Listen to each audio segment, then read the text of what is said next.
문제달인 실외손입니다. 직업상담사 2급 2020년 1, 2회 통합필기 기출문제 제3과목 직업정보론 해설 강의 시작합니다.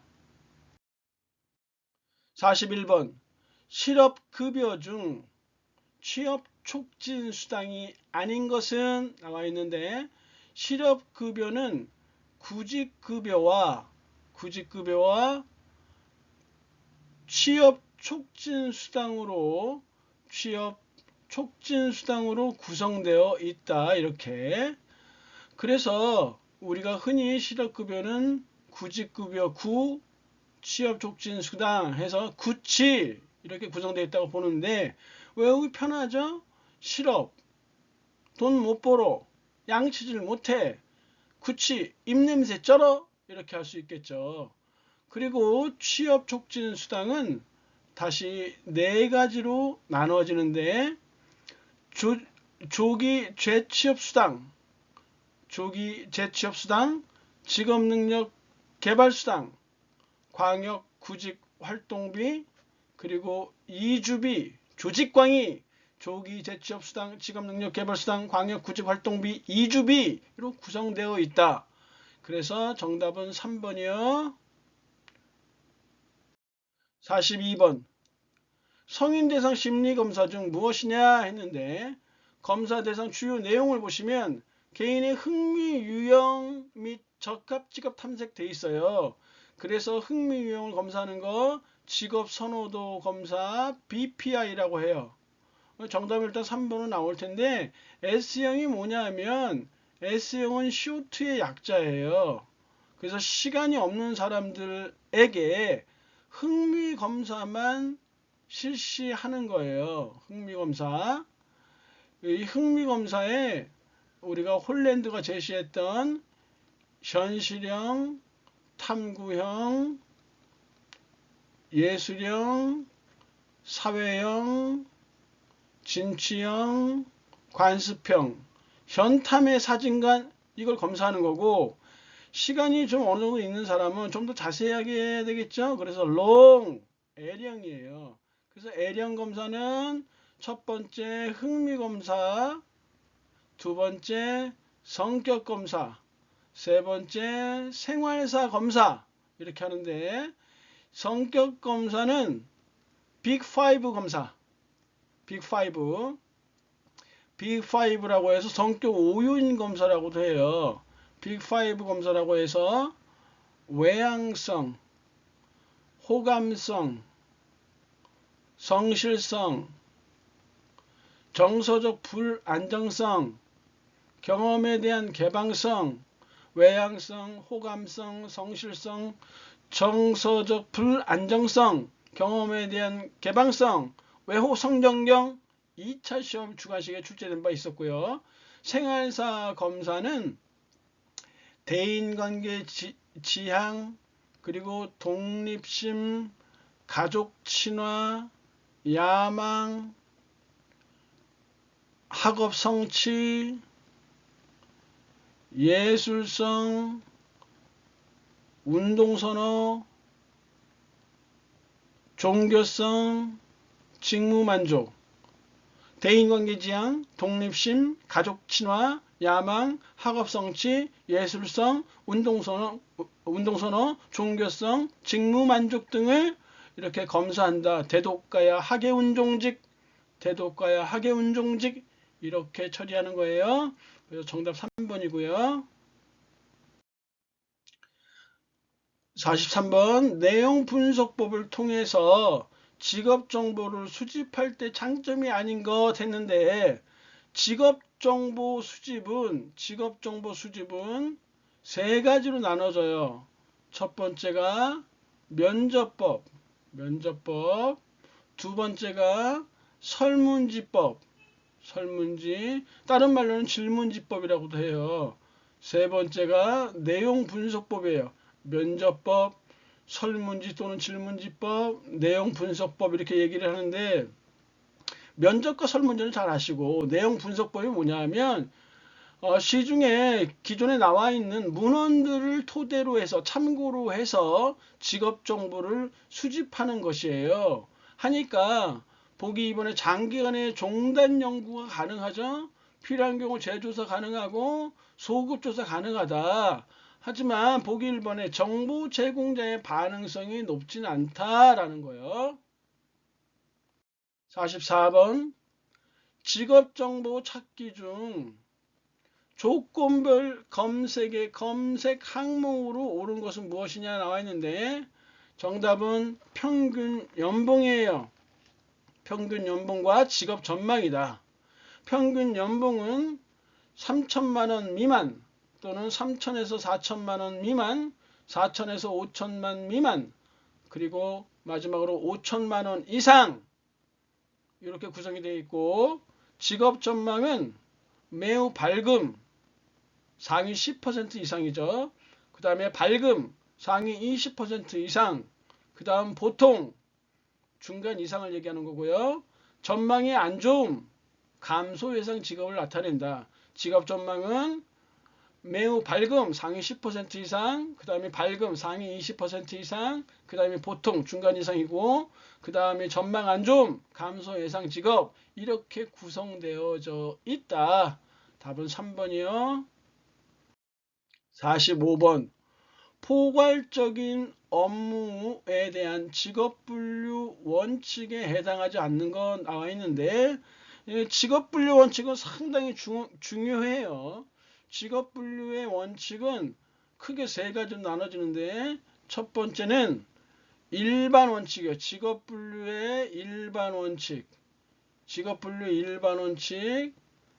두 번째가 지금 나와 있는 포괄적 업무에 대한 직업분류 원칙이고 세 번째가 다수취업 종사자의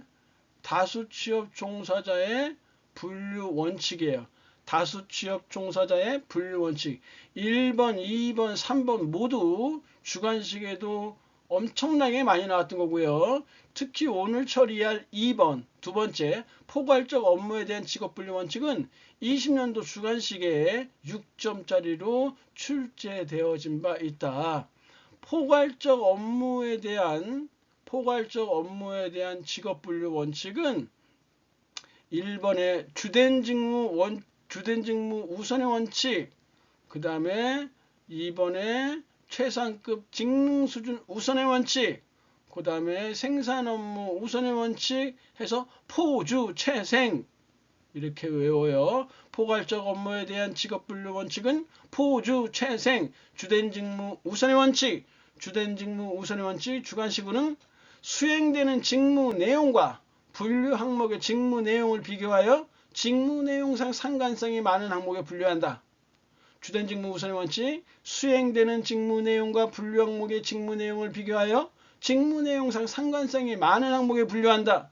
이게 주된 직무 우선의 원칙 이렇게 쓰면 되고요. 대표적인 예로 의대 교수를 둘 수 있는데 의대 교수가 환자의 진료를 더 많이 하면 의사로, 그리고 강의를 더 많이 하면 그 교육자로 이렇게 분류한다는 얘기겠죠.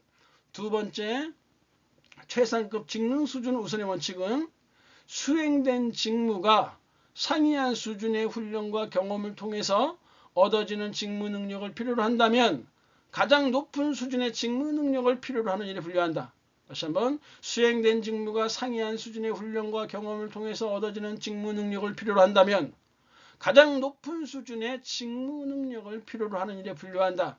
그래서 중국집 사장이 조리와 배달을 같이 겸한다 한다면 조리사를 획득하는 훈련이 더 높은 수준이겠죠. 그래서 조리사로 분류한다 이렇게 하면 되고, 세 번째 생산 업무 우선의 원칙은 재화의 생산과 공급이 함께 이루어지는 경우는 생산 단계에 관련된 업무를 우선적으로 분류한다. 다시 한번, 재화의 생산과 공급이 함께 이루어지는 경우는 생산 단계에 관련된 업무를 우선적으로 분류한다. 그래서 제과점에 제빵사가 빵도 만들고 손님용 판매도 겸해서 한다면 생산 단계인 제빵사로 분류한다라는 거예요. 그래서 여기서는 포주최생이니까 답은 쉽게 4번으로 나오는데, 수입 우선의 원칙은 다수취업 종사자의 분류 원칙이에요. 그래서 얘는 다취수조라고 외워요. 다취수조.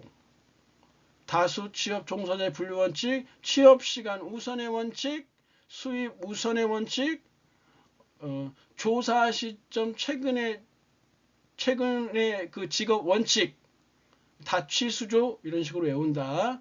그래서 1, 2, 3번은 주관식에서 엄청 이게 나왔던 것이니까 반드시 숙지하고 계셔야 돼요.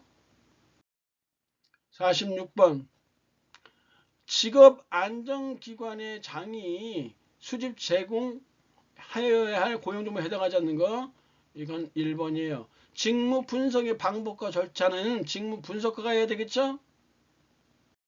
47번 직업정보의 가공에 대한 설명으로 적합하지 않는 거. 직업정보를 가공하는 거야. 좀 알기 쉽게 이렇게 풀어서 설명한다든지 이런 거. 보기 1번, 2번, 4번 모두 맞는데 3번 긍정적인 정보를 제공하는 입장에서 출발한다 이렇게 했는데 긍정적, 부정적 편견 없이 제공해야 돼요. 그 직업에 대해서 긍정적인 정보만 제공한다면 낚시하는 입장밖에 안 될 거 아니에요? 상식적이죠. 48번 어떤 산업 분야에 해당하는 것이냐? 작물재배 활동과 축산 활동을 복합적으로 수행한다 했으니까 직관적으로 3번 정답이겠네요. 49번 한국직업사전의 직무 기능 자료 항목 중 무엇에 관한 설명인가 했는데 한국직업사전 중에서 부가직업정보라는 게 있어요. 그 부가직업정보에 직무 기능이 속하게 돼요. 부가직업정보는 19년도 해설에서 자세하게 할 거예요. 이 직무 기능은 세 가지로 구성되어 있는데 자료, 데이터죠, 데이터. 그 다음에 사람, people이에요. 사람, people. 이렇게. 그 다음에 사물이죠. 사물은 thing 해서 t로. 그래서 직무 기능은 흔히 DPT 분류다 이렇게 얘기를 해요. 여기에서 자료에 대한 것인데 자료 항목 중에 해당하는 것인데 이 자료는 종합, 조정, 분석, 수집, 계산, 기록, 비교, 종합, 조정, 분석, 수집, 계산, 기록, 비교로 구성되어 있는데 지문 나올 때마다 쉽게 처리할 수 있어요. 여기선 조정이요. 50번 국가기술자격시험 중 실기시험만 시행할 수 있는 종목이 아닌 것이라고 했으니까 실기시험과 필기시험을 함께 치르는 그런 종목이다 볼 수 있어요. 필기시험과 실기시험을 같이 치러야 하는 종목은 정보처리 기능사, 로더 운전 기능사, 한복 기능사, 미용사, 그리고 마지막으로 사진 기능사, 정보처리 기능사, 로더 운전 기능사, 한복 기능사, 미용사, 사진 기능사. 그래서 미사 볼 때 배 아프면 정로 안 먹고 미사 봐. 정로안 미사. 이렇게 외우면 답이 될 거예요. 3번이 정답이네요. 51번. 51번은 쉽죠? 일반적으로 단순하고 반복적이다 했으니까 단순 노무 종사자. 52번. 직무 능력 수준 중 제2 직능 수준이 요구되는 대분류가 뭐냐 했는데 제2 직능 수준을 요구하는 대분류는 대부분이 여기에 속해요. 대부분이. 그러면 우리는 제2 직능 수준에 속하지 않는 것만 외우면 되겠네요.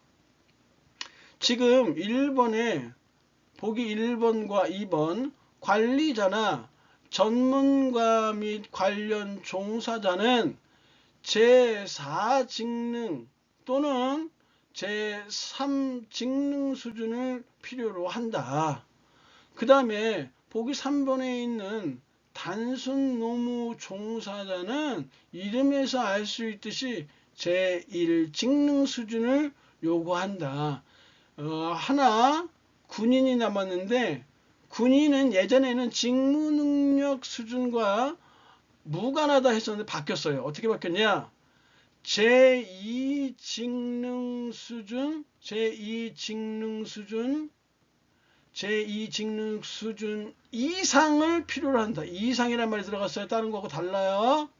제2직능 수준 이상을 필요로 한다. 나머지는 모두가 제2직능 수준이 요구되어진다. 그래서 정답이 4번으로 나오죠. 53번. 오류 처리된 문제나 넘어갈게요. 54번.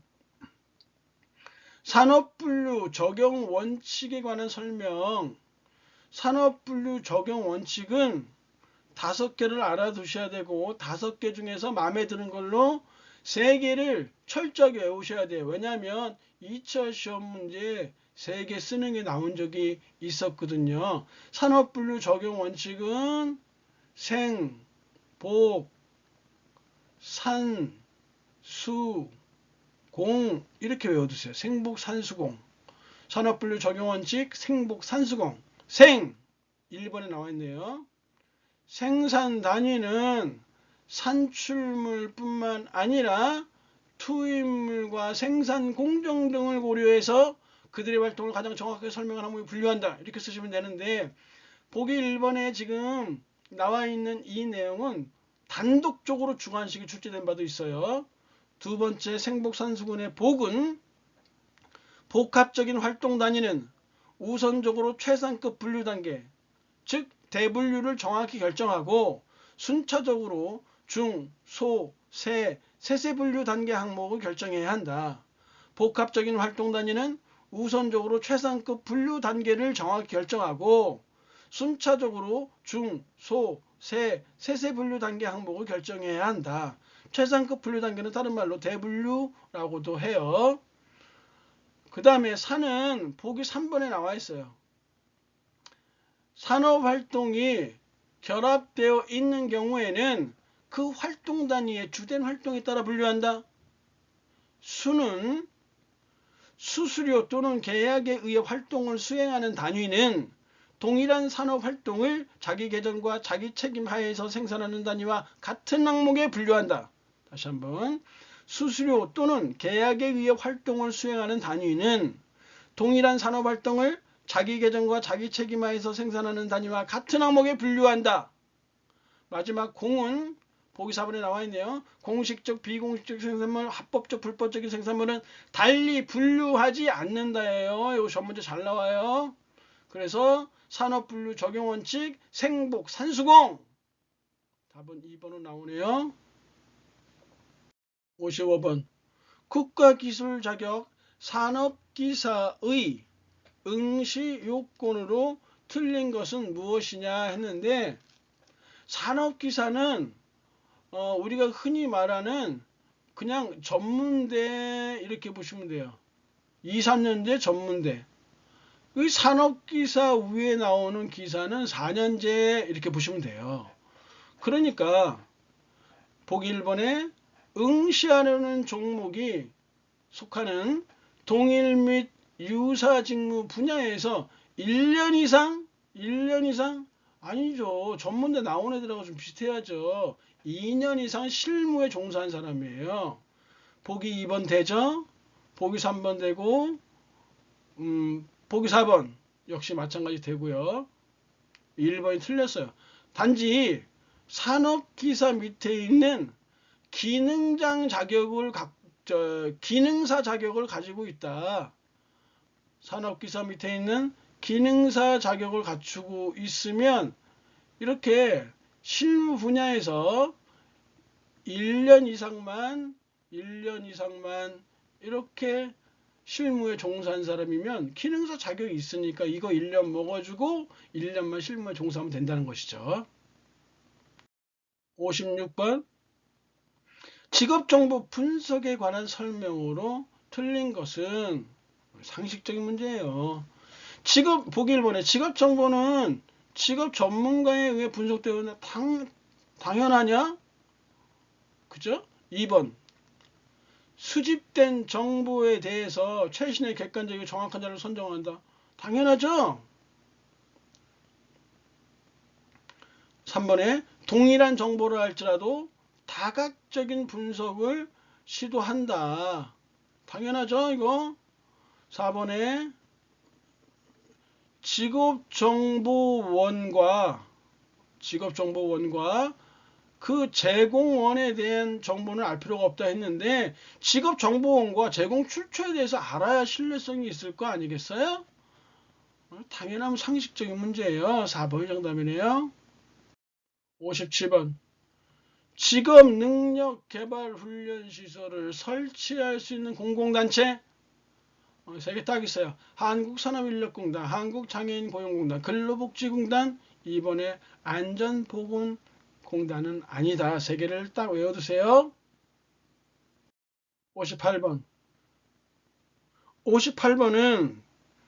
한국표준산업분류 산업분류 적용 원칙. 지금 58번은 문제가 좀 잘못되어 있는 것 같아요. 58번은 한국표준산업분류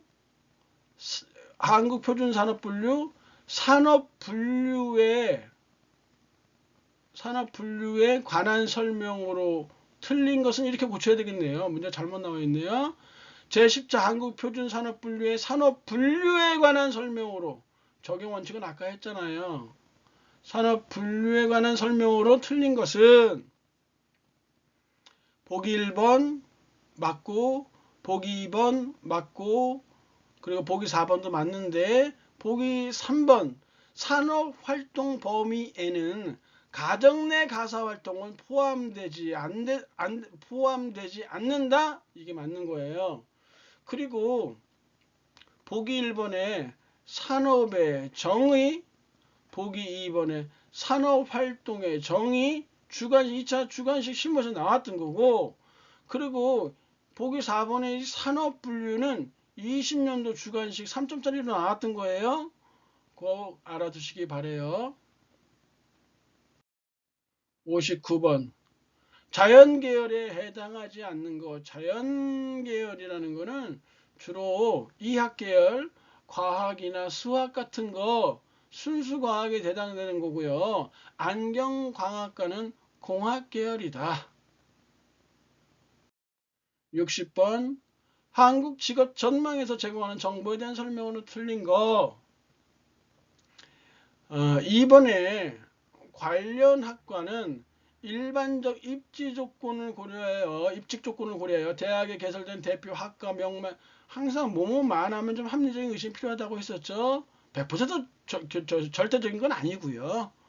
그래서 대학의 학과명만 수록한 것이 아니라 대학 학과명에다가 특성하고 그리고 직업훈련기관 그리고 직업전문학교의 학과명도 포함되어 있다. 특성화거나 직업훈련기관이나 직업전문학교 학교명도 대학 학과명과 더불어서 수록되어 있다. 2번이 정답이네요. 강의 들으려고 고생하셨고요. 다음 시간에 뵙도록 하겠습니다. 감사합니다.